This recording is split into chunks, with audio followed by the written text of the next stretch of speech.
Olá, eu sou a Cibele e hoje eu e João Pentanha estamos novamente com a Inês Coso. A Inês esteve com a gente aqui há um tempinho atrás, um episódio incrível, vieses cognitivos aplicados à diversidade. Vale a pena você procurar aqui na nossa playlist e você escutar porque ficou sensacional.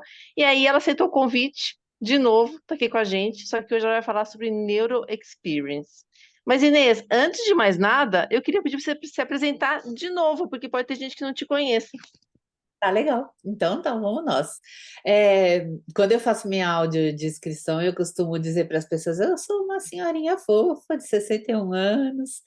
Desses 61, eu tenho mais de 40 aplicados ao estudo e à prática da neurociência no desenvolvimento de pessoas e de negócios. E, assim, bom, são alguns diferenciais que eu tenho em relação ao mercado. Um deles é que, de verdade, não tem ninguém no mercado com tanto tempo de estudo e aplicação quanto eu, né? E o outro é que eu venho me especializando em transformar a nossa neurologia na nossa própria apostila. Então, eu tenho workshops e vivências e cursos e tal que fazem isso, que trazem o conceito, a teoria, as descobertas da neurociência para a vida da pessoa. A ideia é que ela vivencie esses conceitos para ficar mais fácil de entender o que eles são, por que são assim, para que servem e o que a gente faz com isso. Então, é isso. São 40 anos transformando teoria em prática através de algumas vivências e experiências em workshops. E, gente, a Inês é incrível. Eu sou fã da Inês há muitos anos, muito antes de achar que ia trabalhar com neuromarketing, eu já era fã da Inês. Então, segue, faz os cursos dela, que ela é incrível. Bom, vamos falar de Neuro Experience agora. Inês, o que que não é Neuro Experience? Então, por mais triste que seja, não é um conjunto de ferramentas. O bom de você ter ferramentas não é que não tenha, é que não é isto. O bom de você ter ferramentas é que você tem com o que fazer a coisa acontecer. Mas a Neuroexperience é, na verdade, uma metodologia. E metodologias são mais desafiadoras de fazer acontecer. Entende? Então, ferramenta é assim: eu te dou um martelo e digo que você faz um movimento X de cima para baixo e você colocará um prego onde você quiser. Bacana? Fácil, molezinha. Agora, para te explicar como esse movimento tem que ser feito para você não destruir o seu móvel, aí o processo é mais complexo, não é complicado, tá? As pessoas, quando falam de neurociência, elas tendem a confundir complexo com complicado. Complicado não é. Tudo que você é capaz de desmembrar para explicar é relativamente fácil de aprender, tá certo? Agora, complexo é porque eu sou obrigada a te explicar, por exemplo, esta metodologia, uma etapa depois da outra, quando as coisas têm que acontecer juntas. Então, eu vou te dando uma informação aqui, outra aqui, outra aqui, outra aqui, mas depois tem que juntar tudo para ter coerência, congruência e fazer algum sentido. Tem que dar o resultado que precisa dar. Mas então é isso, tá? Ela é uma metodologia, necessariamente vai envolver mudança de cultura na empresa. Inês, a cultura influencia a Neuro Experience? a, eu não sei nem se existe um verbo mais poderoso. Existe. Eu vou te responder. Ela não só influencia, ela determina se vai ou não haver neuroexperience. Na medida em que é uma metodologia e que envolve a cultura, todo mundo que está envolvido na jornada do cliente precisa entender o que é neuroexperience. Todo mundo que vai estar envolvido na jornada do cliente. Então, o primeiro passo é entender a cultura, e se ela não está formatada para isso, para oferecer uma experiência que encanta o cliente, que faz ele querer ser um embaixador da marca, então essa cultura precisa ser transformada nos pontos onde ela não atende o que é necessário para fazer acontecer. E nesse todo mundo fica falando, né? Ah, eu preciso trazer uma experiência melhor para o meu cliente.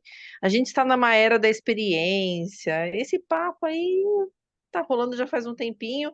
E na prática a gente vê que as coisas não são bem assim. Quantos lugares que tem, né? Pendurado na porta a frase, né? Todo mundo vestindo a camisa, uhul, todos os funcionários. E aí o funcionário é triste, ele te atende mal, a empresa Então, acha que está tendo uma excelente experiência. Desculpa, pode falar. é porque você está falando de cultura, é exatamente isso. Sim, uhum. O que você coloca num quadro na parede, é o que acontece dentro da organização, dentro da empresa. E aí, quando a gente fala, todo mundo que está envolvido na jornada do cliente tem que entender o que é isso, o primeiro lugar onde a gente precisa começar é ah, você desenvolve um ambiente de trabalho focado apenas em resultado. Se é focado apenas em resultado, a qualidade de vida de quem oferece esse resultado não está importando, está importando o resultado. Então, se eu não estou bem, como você disse, eu vou entregar um resultado medíocre, mas eu estou entregando algum resultado e algum resultado é melhor que nenhum. Então, isso tende a se sustentar, quer dizer, isso tende a ser mantido, porque sustentável não é de jeito nenhum, né? Então, o primeiro passo é transformar esta cultura de focar em resultado, parar de focar em resultado e começar a pensar nas pessoas que entregam resultado como se fossem clientes e oferecer para essas pessoas melhores experiências, melhores relações, coisas mais saudáveis, qualidade de vida. Isso faz uma enorme diferença. Então, esse é o primeiro passo. O primeiro passo, vamos lá, entendemos que a cultura não é a favor ou não está, porque ela é mutável, né? Não está a favor e não está na direção de oferecer a melhor experiência para o cliente. Porque, em primeiro lugar, não está oferecendo boa experiência para as pessoas que fazem parte da jornada que o cliente vai ter. Não existe Inês doente dando seu melhor sorriso, com dor, cansada, com sono, com medo de perder o emprego, com medo de levar bronca do chefe por sei lá o que razão. Não existe. Tudo que eu fizer vai estar contaminado por esse estado, infelizmente. E aí acho que você já respondeu parte da minha pergunta, que era como oferecer para os clientes essas experiências mais envolventes, memoráveis, eficazes, usando a neurociência. Obviamente que a cultura faz toda a diferença, é o que você falou, se a pessoa não está feliz, ela vai sorrir falso. E aí vai sorrir falso, quem é o cliente vai perceber, uau, eu estou sendo atendido por um robô. Mas existe mais alguma coisa que pode, para as empresas oferecerem essa experiência? Sim, não respondi sua pergunta. Tem um conjunto de outras coisas que precisam acontecer. Então, tá bom, ó, uma coisa bacana. A gente, hoje em dia, a neurociência já sabe como ajudar a produzir um conjunto de suquins, hormônios e neurotransmissores de bem-estar. Então, vamos lá, endorfina, serotonina, ocitocina, dopamina, a gente já sabe como produzir isso. Você pega, por exemplo, a endorfina, que é responsável pelo bom humor e pela alegria. Toda vez que uma pessoa dá um sorriso, ela tá produzindo endorfina, né? Mas é claro que eu preciso ter uma razão para sorrir. Ninguém é bobo e de ficar sorrindo à toa, ok? Mas se eu te trato bem, se eu faço um agrado, um carinho, provavelmente vou tirar de você um sorriso. Tem uma pesquisa, não é pesquisa, um experimento que aconteceu nos Estados Unidos e que eu gosto muito de citar como exemplo, porque às vezes eu mesma posso fazer isso por mim. Então, como foi que aconteceu lá? Era uma empresa que atendia só 2 estados, Nova York e Texas, né? E a gente sabe que tem públicos diferentes, muito diferentes. A cultura de Nova York é uma, do Texas é outra. Então, o grupo piloto recebeu uma orientação dos pesquisadores que toda vez que eles atendessem uma ligação, primeiro deixa eu dar uma informação importante, tá? As atendentes eram mulheres, no caso, né?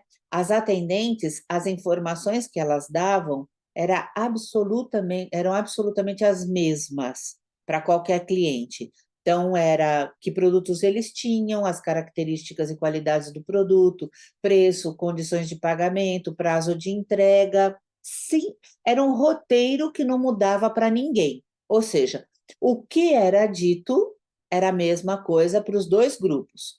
Mas para um grupo, eles fizeram 2 coisas: uma orientação a respeito de como se comunicar e um espelho colocado na frente da pessoa, porque o atendimento era telefone. Então, assim, esse grupo que tinha o espelho também recebia a seguinte orientação: se o cliente que ligou for de Nova York, você vai falar um pouco mais rápido, com um volume um pouquinho mais alto, e se você conseguir modular a voz para falar num tom um pouquinho mais agudo, ainda melhor.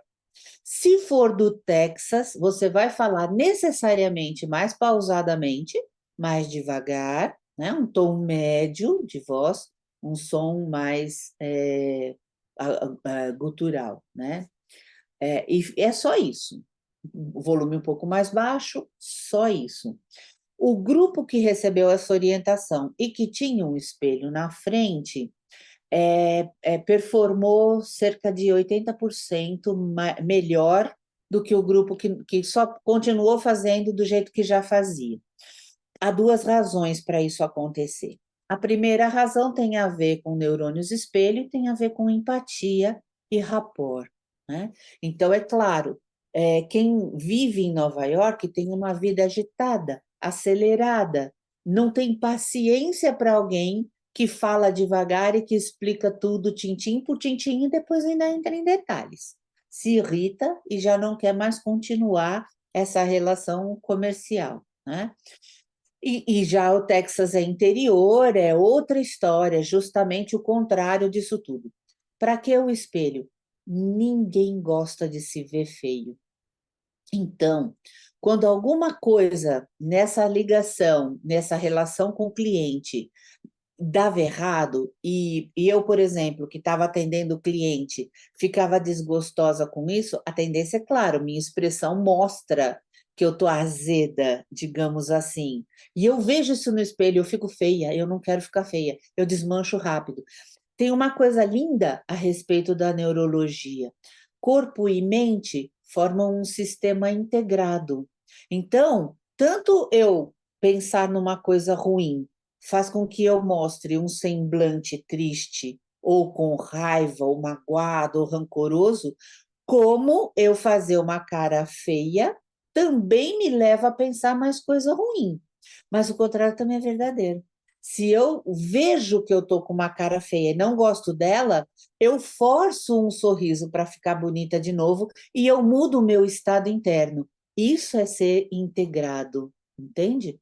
Então, a gente usa, claro, o workshop tem a ver com isso também. Como é que eu ensino os gestores, os líderes dessa organização a produzir melhores neurotransmissores para si, a endorfina, a serotonina, a ocitocina, a dopamina, e como eu ensino eles a fazerem isso pelas pessoas que fazem parte do time ou da equipe deles.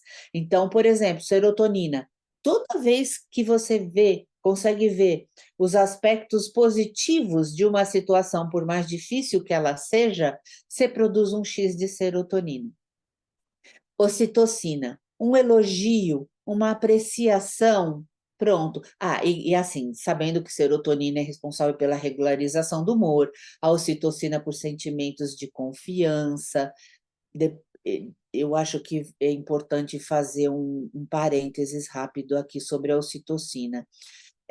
num experimento que eu acho que já ficou relativamente famoso, alguns homens receberam, através de um spray nasal, uma quantidade de ocitocina.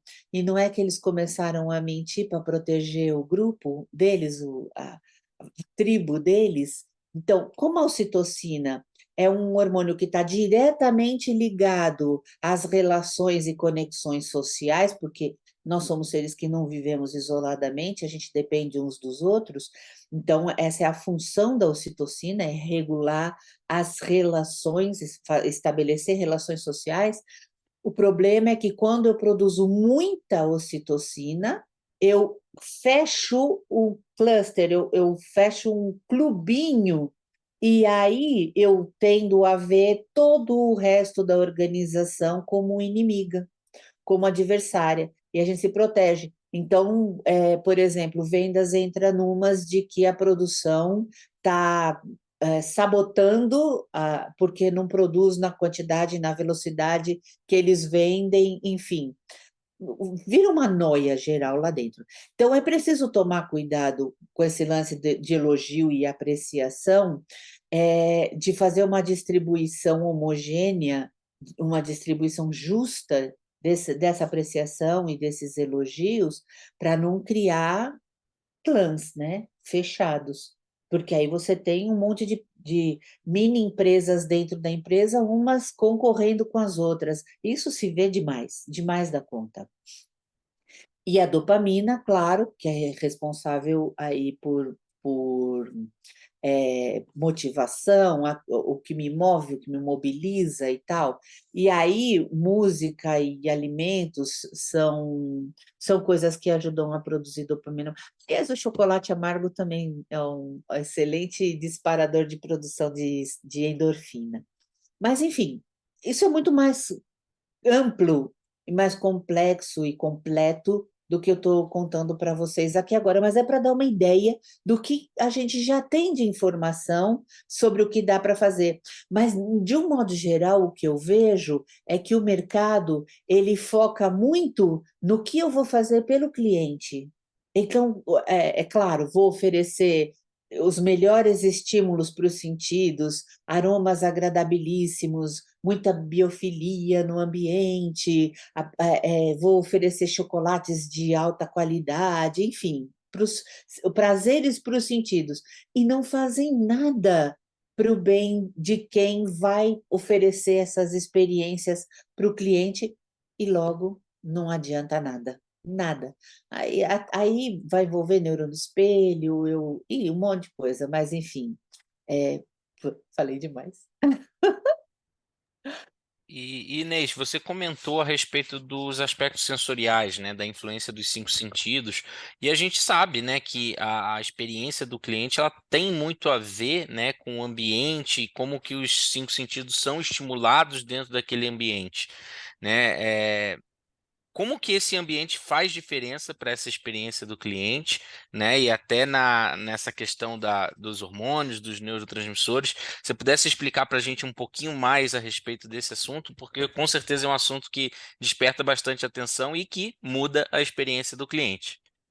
Bom, Bom, então vamos começar atualizando a história dos cinco sentidos. Hoje a gente está falando em 33 órgãos do sentido. Eu comentei com vocês um pouquinho antes da gente iniciar que eu passei recentemente por uma cirurgia, e a interocepção, que é o sentido que me diz o que está acontecendo dentro de mim, era um sentido que eu não tinha a menor noção. Eu sabia teoricamente da existência dele. Hoje eu sinto isso. Hoje eu tenho consciência e eu sei quando eu estou muito bem, quando eu estou mais ou menos e quando eu não estou nada bem por conta da interocepção. Eu sei o que está acontecendo dentro de mim. É muito louco isso, né? Mas é assim, se em primeiro lugar, tá? Vamos falar da resposta de estresse agudo, do eixo HPA. H é de hipocampo, P de pituitária e A de adrenal. Então, se eu vivo num ambiente estressante, eu tenho esse disparo do eixo HPA de forma relativamente constante. Então, o que acontece é que chega a informação para o hipocampo de que existe algum tipo de perigo aqui fora, ao meu redor, e o hipocampo imediatamente começa um precursor de adrenalina e de cortisol, informa a pituitária que ele tem que fazer a mesma coisa para que a adrenal produza finalmente a adrenalina e o cortisol, tá certo? Ora, claro, se eu quase sofro um acidente e o eixo HPA dispara, eu preciso daquilo. Eu preciso, para escapar do acidente, eu preciso que o sangue leve a adrenalina e o cortisol para os meus grandes músculos, para eu ter força nos pés e nas pernas, para correr a tempo para o carro não me pegar. Tá tudo bem. Eu produzi e gastei, eu consumi. Bacana. Mas na organização, isso pode ser disparado numa reunião onde o meu gestor, o meu chefe, diga alguma coisa que me deixe seriamente preocupada, como, por exemplo, a gente vai mudar um processo, que sempre foi de uma determinada maneira e agora vai passar a ser de outra. E nos tempos que a gente vive hoje, mudanças são absolutamente inevitáveis, elas vão ocorrer o tempo inteiro. Mas dependendo de como isso é comunicado, eu vou disparar o eixo HPA. Eu vou começar a produzir adrenalina e cortisol. Só que eu não tenho onde gastar, porque, na verdade, quando eu falei, né? Se eu tenho um espelhinho na minha frente, eu me vejo de cara feia, eu dou um sorriso de novo, ou simplesmente desfaço a cara feia e o meu estado muda, eu também posso mudar o meu estado por tomada de consciência. Eu posso usar o fato de que a área do cérebro conhecida como sistema límbico hipotalâmico, não faz distinção entre real, imaginado, recordado, projetado no futuro, virtual, não faz. Então, eu posso eu mesma trazer à minha memória uma lembrança boa que me deixe num bom estado. Vou dar um exemplo que para mim foi literalmente vital, vital. Eu sobrevivi à minha cirurgia por causa dessa informação que eu acabei de te dar agora. Quando eu saí da cirurgia, ou melhor, quando eu saí do efeito da anestesia, eu comecei a sentir fortes dores, muitas dores, né? Tinha sido uma cirurgia muito invasiva. E aí eu estava num hospital horrível, o atendimento era péssimo. Para vocês terem uma ideia, o colchão já estava tão gasto. Hospitais têm aquelas camas que se movem, né? Para cima e para baixo, são articuladas. Quando eu me deitava na cama, eu sentia as ferragens machucando as minhas costas. Então, eu não conseguia dormir na cama, eu dormia sentada numa cadeira de rodas. Foi horrível, muito horrível. O que eu fazia para melhorar o meu estado? Porque se eu me deixasse focar em tudo que estava acontecendo ali, eu não ia conseguir me curar, nem para ter alta, que dirá para de verdade resolver o meu problema de saúde. Eu tenho uma música da Marisa Monte que chama Vilarejo, e essa música inteira, inteira, descreve o lugar onde eu moro. Eu moro numa chácara. Então, quando ela diz, há um vilarejo ali, onde areja um vento bom na varanda, quem descansa, vê o horizonte e deita no chão. Eu ficava cantando essa música em looping na minha cabeça e imaginando como se eu estivesse planando, sobrevoando a minha casa, né, a minha chácara, e vendo tudo que ela falava na música aqui, e já imaginando eu de volta para cá. E assim eu ia produzindo as endorfinas necessárias para me ajudar a dar conta da dor, a serotonina necessária para regular o meu humor e eu ficar bem. Então, a gente pode regular os nossos estados. Acho que ajuda muito saber que a gente tem cerca de 60 mil estados por dia. E a maioria das pessoas, mal e porcamente, tem consciência de que, por exemplo, está com um pouquinho de cólica. 60 mil estados em 24 horas. Qualquer pessoa normal, não estou falando de uma pessoa doente.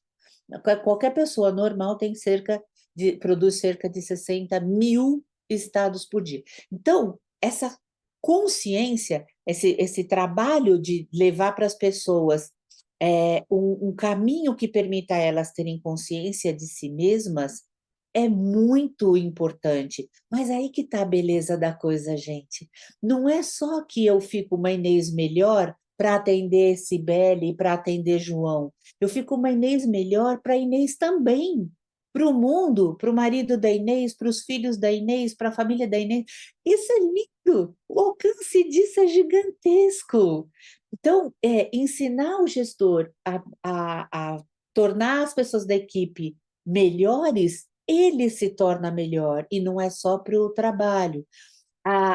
Ensinar, por exemplo, como você usa a neurocomunicação para dar uma informação numa reunião que você apenas acha que pode produzir um estresse, uma resposta de estresse agudo. Como dar essa informação sem que isso produza a tal resposta de estresse agudo? Isso é importante. Entender a questão do neurônio espelho, que até pouco tempo todo mundo acreditava que o neurônio espelho ele espelhava, ou seja, ele reproduzia só movimentos, e hoje a gente sabe que são emoções, humor e até intenções. O Rupert Sheldrake, quem melhor explica isso, quando ele fala da teoria dos campos morfogenéticos de ressonância, o Jung dizia os inconscientes batem papinhos. Mentira, ele não falava bate-papinho, mas ele dizia os inconscientes trocam dados, porque cibernética é a forma como o Tico fala com o Teco, não quimicamente, tá? Mas eletricamente. E aí a descoberta foi essa. Não é só o meu Tico com o meu Teco, são os meus ticos e tecos com seus ticos e tecos. Então, por isso, a gente espelha movimentos, mas também espelha emoções, também espelha humor, também espelha intenções. Isso significa que eu tenho que estar autoconsciente o tempo inteiro. Porque se, por exemplo, eu saio de uma reunião com a diretoria, eu gerente, tá? Eu saio de uma reunião com a diretoria, eu levei um susto com a informação. Eu tô com medo de não saber dar conta da mudança, mas eu não vou repassar isso para minha equipe porque eu não quero que ela tenha uma resposta de estresse agudo, mas eu tô assim. Aí vamos lembrar uma coisa, por exemplo, adrenalina e cortisol são neurotransmissores, são líquidos, eles correm, o sangue leva isso para os grandes músculos, mas enquanto ele está correndo, por exemplo, pelos meus braços, ele sai pelos poros, ele exala cheiro. Eu exalo cheiro de medo, eu exalo cheiro de raiva. Os animais sentem isso e atacam a gente instintivamente. Quando você abre a porta de uma sala de reunião, fecha rápido e diz: o negócio não está cheirando bem lá dentro. É sério isso. É só uma forma que o seu cérebro tem de expressar o que ele não sabe de fato descrever ou explicar, mas ele sente pelos sentidos. Então, é claro, se o que rolou na reunião for confidencial, eu não vou romper a ética e falar para todo mundo só porque eu sei que todo mundo sabe que alguma coisa ruim aconteceu pelo cheiro que eu estou exalando. Eu não vou fazer isso, mas eu vou chegar na reunião e vou dizer para o pessoal: olha só, eu estou mesmo preocupada, porque algumas mudanças vão acontecer, e claro que quando acontecem mudanças, ninguém no mundo é capaz de dizer todos os resultados que isso vai dar. Então, eu tenho uma certa preocupação, mas eu confio na nossa capacidade de juntos darmos conta do que vier. Pronto, expliquei o cheiro de medo, por exemplo, que eu possa estar exalando, ou as expressões que eu também não percebo, as tais das microexpressões, mas que estão contando uma história que está acontecendo dentro de mim, e ainda empoderei o grupo, né? Quando eu digo eu confio na nossa capacidade de resolver juntos, eu estou ajudando a produção de ocitocina. Eu estou dizendo que eu confio em você e confio na sua competência, na sua qualidade. Então, esses são alguns dos movimentos que a gente pode ir fazendo e que eu vou explicando com muito mais riqueza de detalhes e, de preferência, com vivências que façam as pessoas terem o que a gente chama de experiências de referência, uma experiência que dê referência para o conceito para ele não ficar vago, sabe? Para não parecer uma coisa, mas tipo, o que eu faço com isso? Entende? Inês, quando a gente pensa em mercado, você estava falando de empresas aqui e tal, existe uma criatividade constante. Então, assim, eu tenho a minha empresa, eu dou treinamento, e aí eu invento, como você fez uma vez, de dar um chocolatinho para cada um. Aí É, a Inês vai lá e copia a minha ideia. Mentira, seria o contrário. A Inês vai lá e copia a minha ideia. Aí o João vai lá e copia a ideia. Daqui a pouco todo mundo dá um chocolatinho. Não existe mais novidade. Aí a Inês inventa de dar um chocolatinho e uma florzinha. Aí eu dou chocolatinho e flor. E assim vai. E assim é a vida, né? Assim é o mercado. Nada se cria, tudo se copia, e às vezes o fulano do lado até faz um pouquinho melhor do que a gente. E eu acho que isso chama, para quem é o consumidor, tal, que a gente está falando de experiência aqui, efeito tolerância, né? Aquilo lá passa a ser carne de vaca e aí você não tem mais graça. Então, como é que funciona o efeito tolerância, assim, de uma maneira mais detalhada, e como é que as empresas podem tentar mitigar com que isso aconteça? então, o efeito tolerância é até uma espécie de proteção para o sistema nervoso, porque, por exemplo, quando você entra numa sala, está calor e alguém liga o ar-condicionado, os decibéis são altos. Então, o que que o cérebro faz depois de um tempo? Quando ele constata que não são tão altos a ponto de me prejudicar a audição, ou seja, de eu ficar surda, ele desliga a minha percepção sobre aquilo. É um efeito tolerância auditivo. Então, eu só vou me dar conta de quão barulhento ele era quando chega no fim do dia, eu desligo tudo para sair e percebo o silêncio que fica. A mesma coisa com algo que você come muito, que já não tem, não te dá mais o mesmo prazer que te dava no início quando você comia, e a mesma coisa com uma roupa que está em contato, de repente está incomodando um pouco, mas agora você vai ter que passar o dia com ela, daqui a pouco você esquece esse desconforto, lembra uma vez ou outra, enfim. Então, o efeito tolerância acontece com todo mundo o tempo todo, com todos os sentidos, ok? Com relação às experiências que a gente oferece para o cliente, e de novo eu vou voltar na questão da cultura e vou bater na tecla de que eu preciso que quem está envolvido na jornada do cliente entenda o que é experiência do cliente e pratique isso.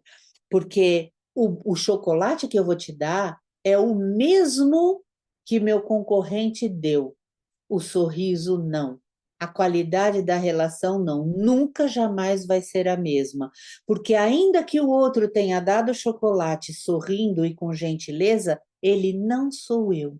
Eu tenho qualidades e características que são só minhas e que podem promover uma qualidade de relacionamento com você que nenhum outro ser humano vai produzir, porque eu sou eu e você é você, e acabou. Nós somos irreproduzíveis, vamos dizer assim, entende? Então, por exemplo, eu falo sobre neurociências aplicadas ao desenvolvimento de pessoas de negócio, e eu não sou a única pessoa que faz isso no mercado, mas da forma como eu faço, sim. Da forma como eu faço, eu sou a única que faz, porque não existe outra Inês. E é por isso que eu vou sempre bater nessa tecla. Prepara todo mundo que faz parte da jornada do cliente, esse vai ser o teu diferencial.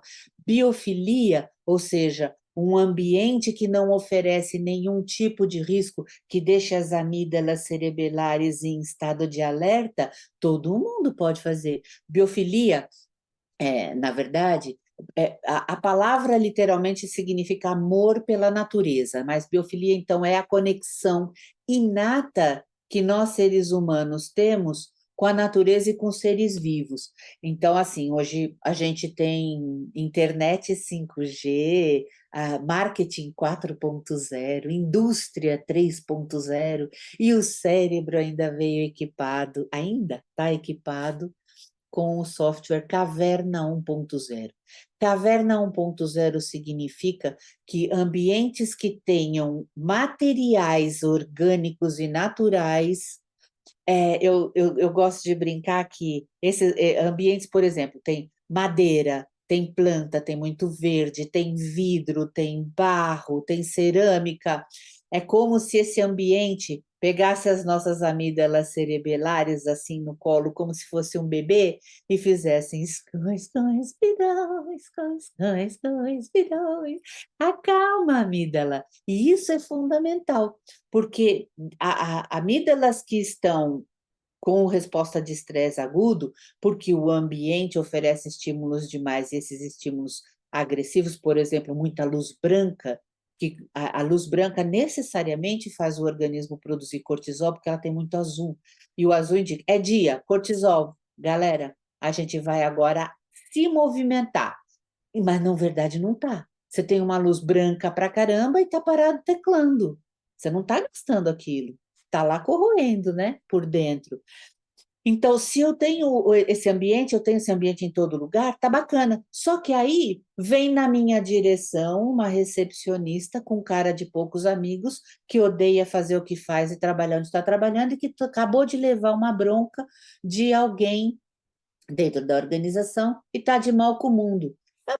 Acabou-se, né? A tal da biofilia não tá ótima, tá linda. O que eu notei já acabou, já não estou mais reparando, porque agora eu vejo uma pessoa de cara feia vindo na minha direção e que pode ser um problema para mim.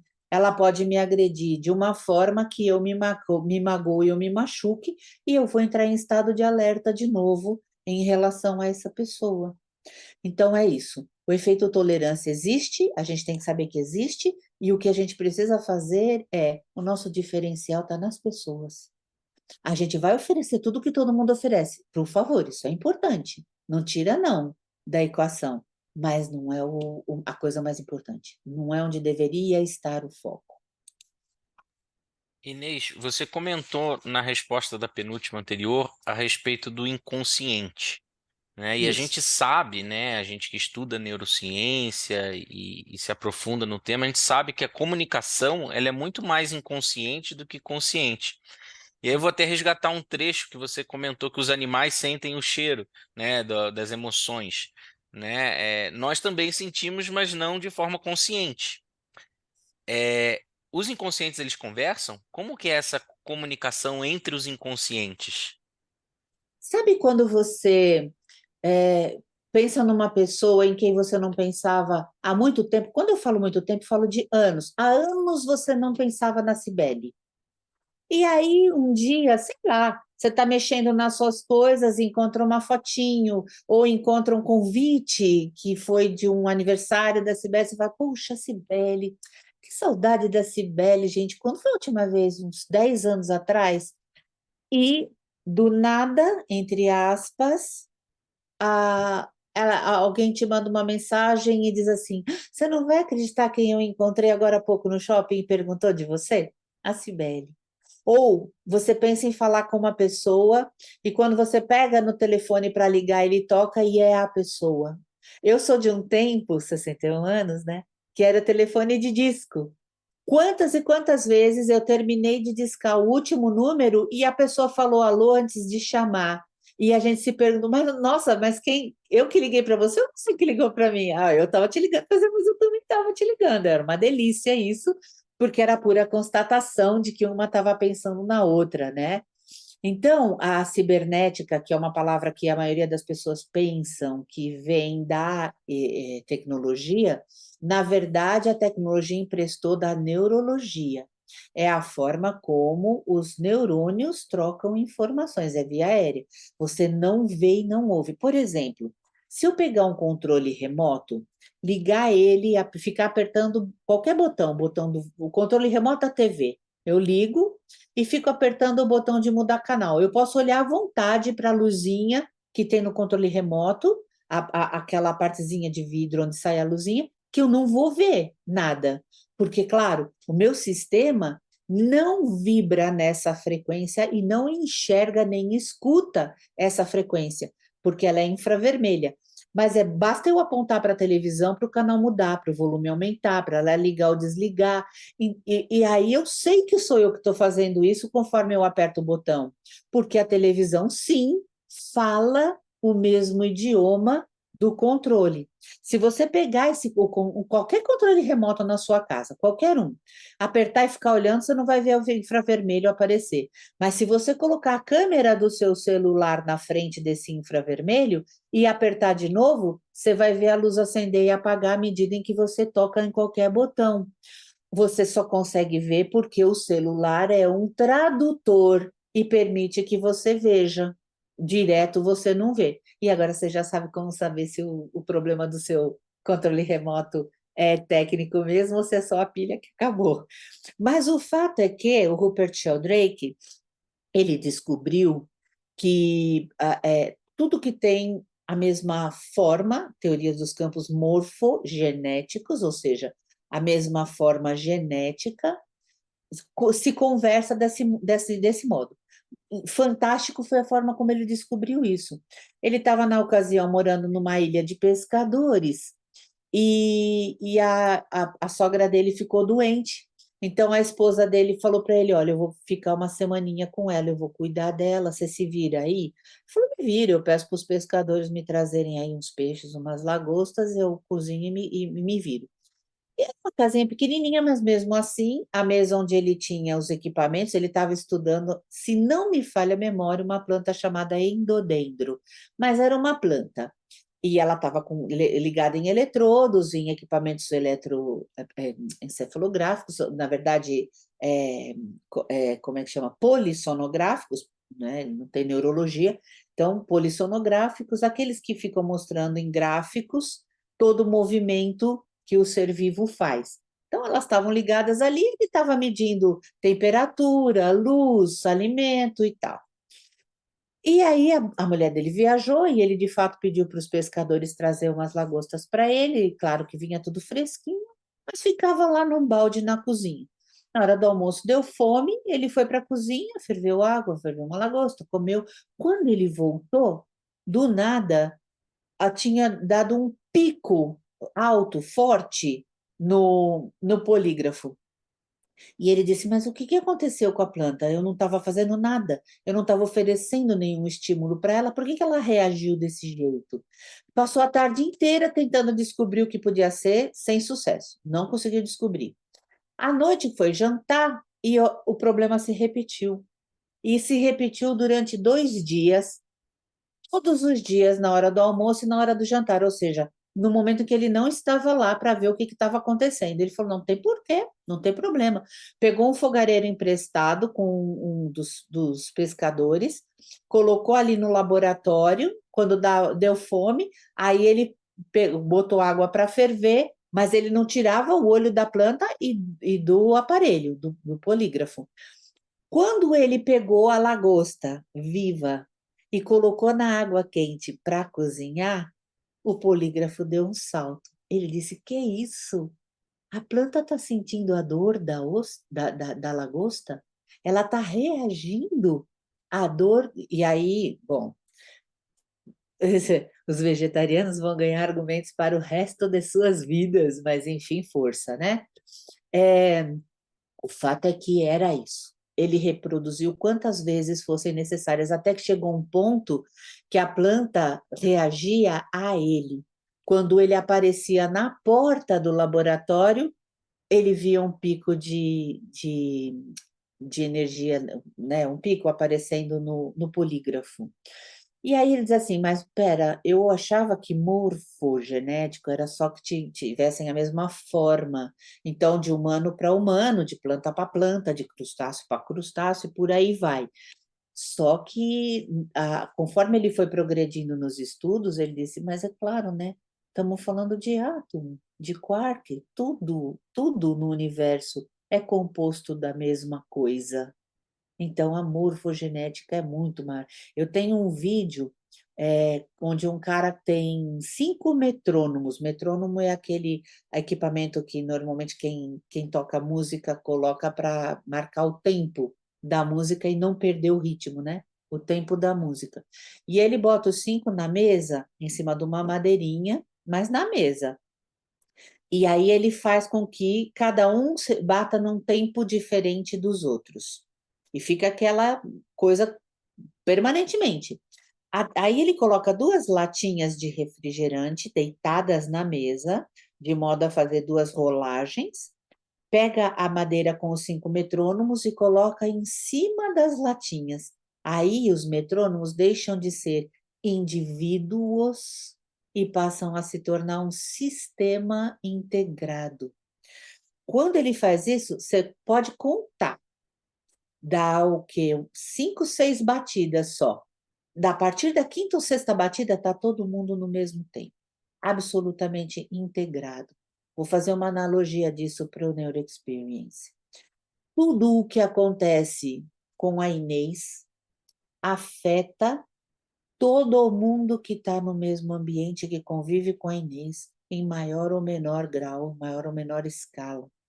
Então, ajudar a Inês a ficar bem deveria ser um objetivo comum, todo mundo ter o mesmo. Até porque hoje eu não estou bem, você me ajuda. Amanhã você não está bem, e eu retribuo, e eu te ajudo. E assim a gente vai performar. Então, a Inês não está boa hoje para atender. Quem pode pegar os clientes da Inês hoje? Hoje ela não está legal. Beleza. Amanhã, o João não está legal. A Inês vai lá e pega os clientes dele para atender. E ele reduz a quantidade de clientes que ele vai atender, e assim a gente vai resolvendo os problemas por relações de entreajuda, de forma cooperativa.